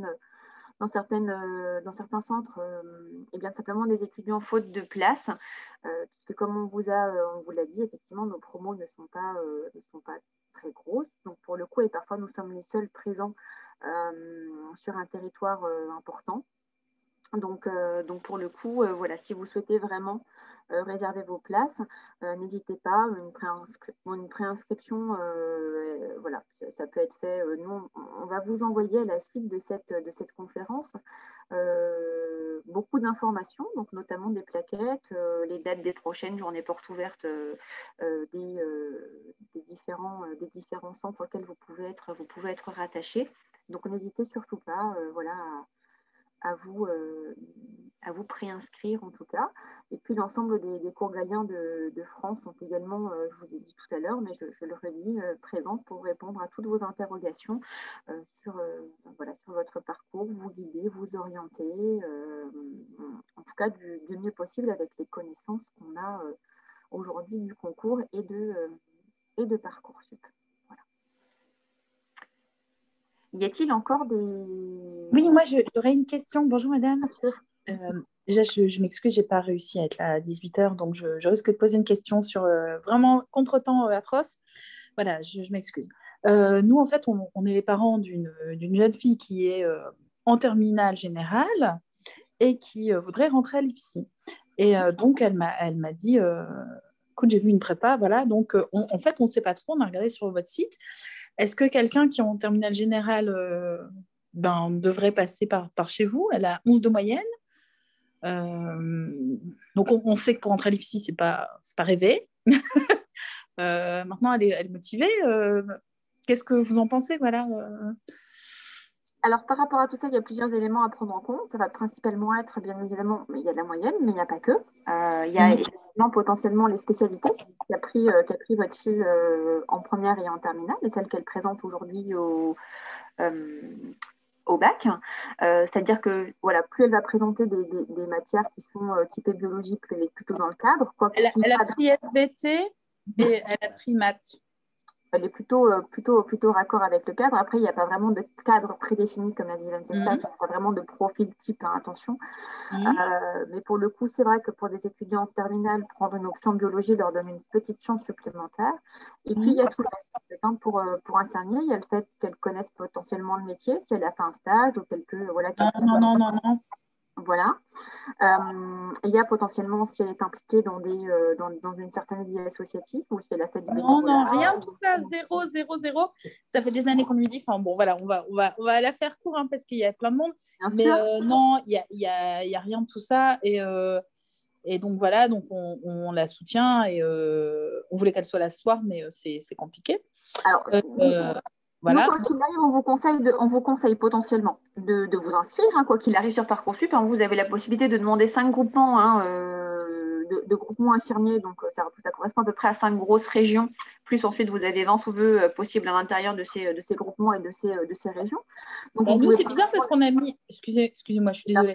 Nous, on a mis plein d'IFSI, mais on n'a pas vu de groupement. Alors oui, c'est normal, parce qu'en fait, les IFSI appartiennent parfois à des groupements, donc vous ne le savez pas forcément dès le départ, c'est pour ça. D'accord. Ok, donc ça se met après automatiquement peut-être. Alors oui, ça va vous déterminer, ça vous indique si jamais vous pouvez ou pas, ou s'il y en a trop de vœux, etc. Ça va vous l'indiquer, à la suite. À la fin. Moment validé. Exactement. Ah, d'accord, ok. Ok. Et puis du coup, en parallèle, si jamais vraiment cette option est celle qui vous plaît et qui vous intéresse le plus, vous pouvez parfaitement demander à vous préinscrire dans une prépa Galien, sachant que pour le coup, si jamais votre fille est prise dans un IFSI, ce qu'on souhaite toujours à nos étudiants, quoi qu'il arrive, eh bien, on vous remboursera, pour se préinscrire, on vous demande. Voilà, on vous demande 180 € et pour le coup, on conserve 50 € de frais de dossier. Donc, on va dire que le risque à prendre n'est que 50 €. Ok, d'accord. Si vous voulez réserver votre place, vous pouvez d'ores et déjà le faire dans l'école Galien la plus proche de chez vous. Voilà. D'accord. Donc, vous conseillez de le faire rapidement. Ok. Moi, je lui dis que bon, voilà, excusez-moi, j'essaie de trouver mes mots. On serait pour qu'elle fasse cette formation, si ça peut la mettre en confiance et puis qu'elle voit un peu les cours qu'elle va avoir, comment c'est les stages. Donc déjà, lui donner une expérience qu'elle n'a pas maintenant, en fait. Si jamais elle n'est pas prise à l'IFSI, ça lui donne une chance supplémentaire, bien sûr, d'être prise l'année prochaine. Est-ce que vous voyez souvent même si on ne parle pas vraiment de profil, mais des élèves de terminale qui n'ont pas forcément d'expérience, qui n'ont pas forcément un mauvais niveau, mais qui ont 11, ce qui n'est pas non plus parfait pour intégrer l'IFSI. Enfin, c'est quelque chose que vous voyez assez souvent ou... Oui. Alors, on le voit puisqu'en fait, les règles de sélection des IFSI sont parfois un petit peu différentes. Hein. C'est un algorithme aussi qui décide, mais on commence à connaître effectivement les règles de prise de Parcoursup. En fait, on a des étudiants qui ont ce profil, mais qui sont pris, et il y en a d'autres effectivement qui ne sont pas pris. Quand ils viennent chez nous, les étudiants, quand on les accueille chez nous, mais la VNCSS pourra aussi témoigner, ils prennent énormément de maturité en un an, puisqu'en fait, on les fait travailler en collectif, on leur fait faire beaucoup de travail. Il y a beaucoup de travail de préparation à l'oral également. Enfin, c'est-à-dire dans l'oral, c'est pas forcément passer des oraux, mais il y a beaucoup d'expressions orales. On travaille avec eux beaucoup de choses là-dessus, donc ils prennent en assurance, en maturité également. Ils rencontrent. Là, vous bien parce que ça correspond bien à quelqu'un qui n'a pas beaucoup d'assurance, qui ne parle pas, qui d'ailleurs n'est pas connecté sur la visioconférence. Voilà. D'accord.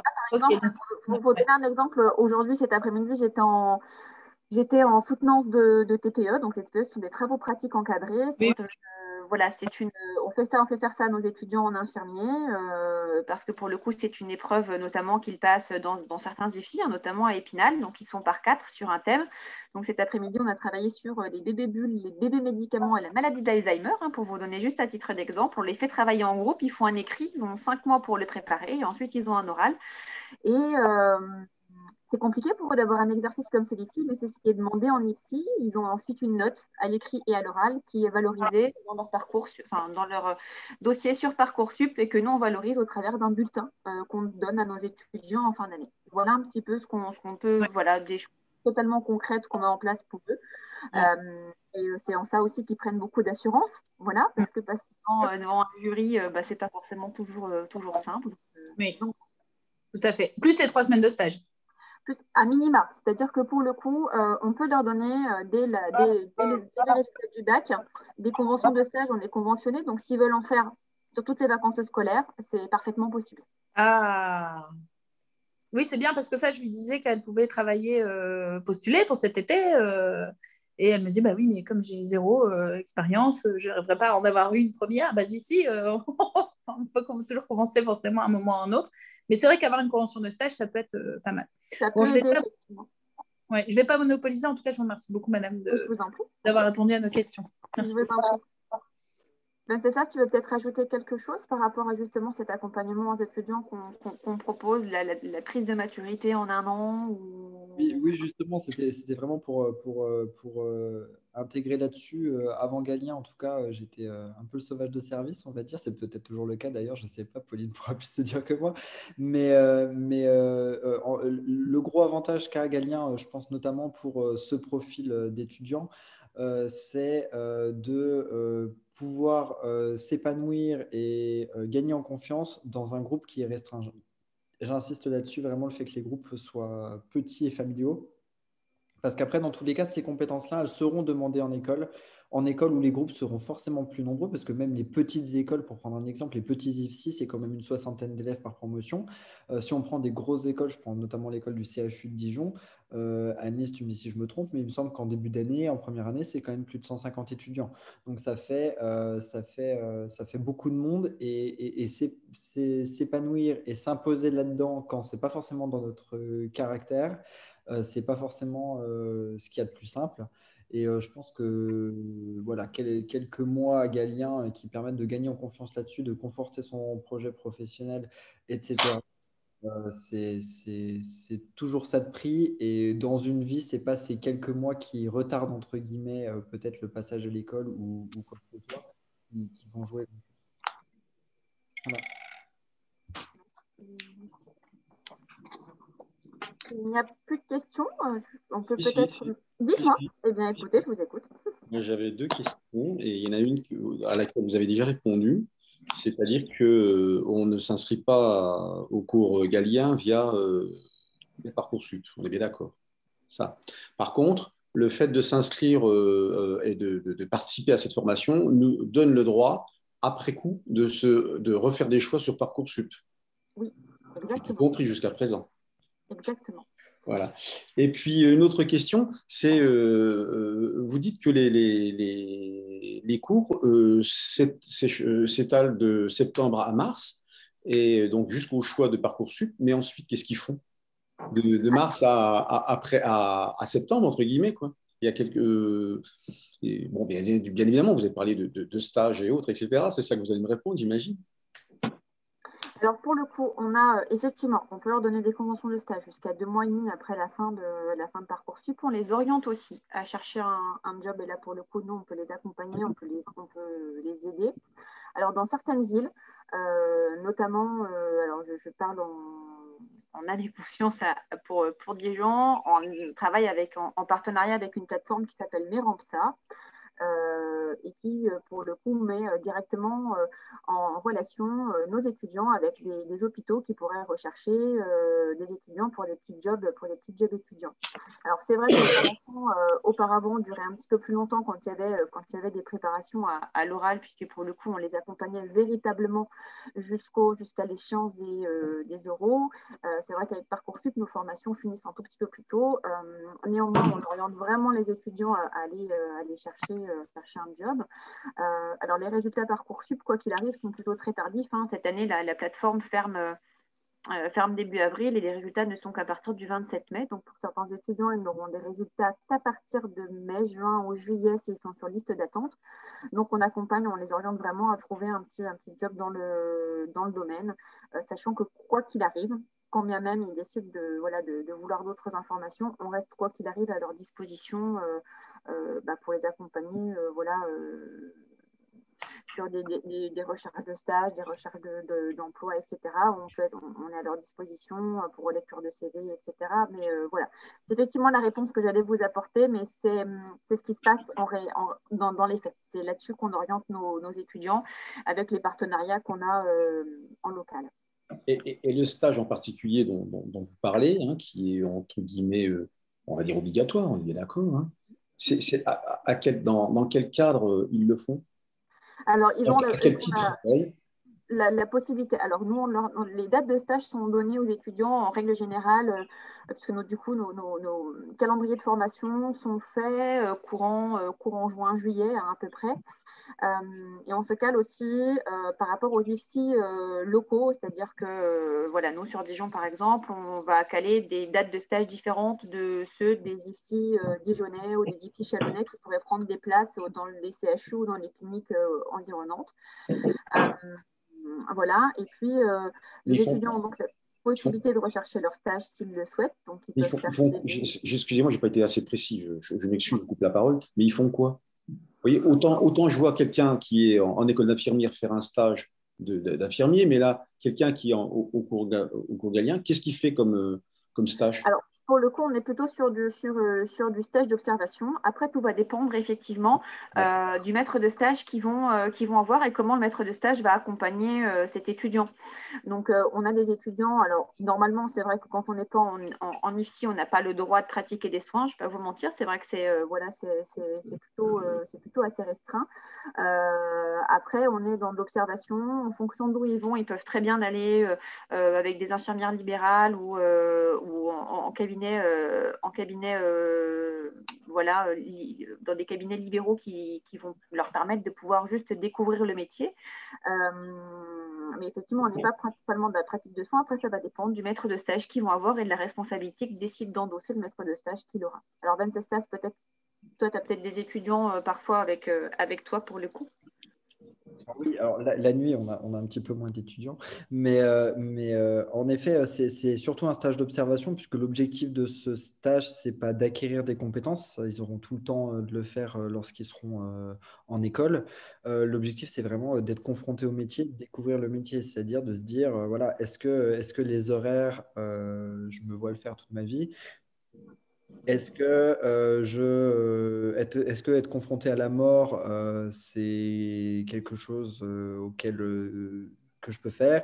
Est-ce que être confronté à la détresse sociale, à la maladie, etc. Voilà, c'est plutôt par rapport à tout ça, mettre un premier pied dans cet environnement très particulier qui est celui du soin, où on est confronté à l'intimité, à la détresse des gens pour voir vraiment si ça correspond à leurs attentes et aussi aux détresses des professionnels, puisqu'ils vont clairement être immergés complètement auprès des professionnels soignants et auprès j'ai envie de dire, nos détresses, on va dire, à nous aussi, nos revendications, nos sentiments par rapport à notre métier, etc.